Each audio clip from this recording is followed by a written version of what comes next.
2021-এর বিধানসভায় বামফ্রন্টের সাথে কংগ্রেস আইএসএফ জোট ছিল, কিন্তু তার ঠিক পরেই কিন্তু ওই জোট কিন্তু ভেঙে যায় কর্পোরেশন এবং পৌরসভা নির্বাচনগুলোতে।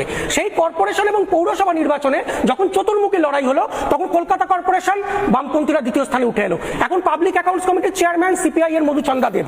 তারপরে 4টে কর্পোরেশন ইলেকশন হলো, শিলিগুড়ি, বিধাননগর, চন্দননগর, আসানসোল। আসানসোল বাদ দিয়ে বাকি 3টে কর্পোরেশনে বামেরা দ্বিতীয় স্থানে উঠে এলো। তারপর রাজ্যের 108খানা পৌরসভা নির্বাচন হলো। সেই 108খানা পৌরসভার মধ্যে একমাত্র তৃণমূল বাদ দিয়ে বিরোধীরা যেখানে ভোট গঠন করেছিল সেটা হচ্ছে তাহিরপুর, বামেরা ভোট গঠন করেছিল। এবং বাকি পৌরসভাগুলোতেও অধিকাংশ পৌরসভায় বামেরা দ্বিতীয় স্থানে উঠে এসেছিল। সুতরাং তথ্য এটাই বলছে যে 2021-এর পরেও যখন চতুর্মুখী প্রতিযোগিতা হয়েছে, কংগ্রেস যখন আলাদা লড়েছে, সেই ক্ষেত্রে বামপন্থীরাই দ্বিতীয় স্থানে উঠে এসছে, বিজেপি তৃতীয় স্থানে গেছে। সুতরাং আমরা মনে করি এই যে 90,000 ভোটার প্রতি বিধানসভায় বললাম, তারা বিজেপিকে যখন ভোটটা দেবে না, অথচ এটা তৃণমূল বিরোধী ভোট, সুতরাং তারা বামপন্থীদেরই ভোটটা দেবে।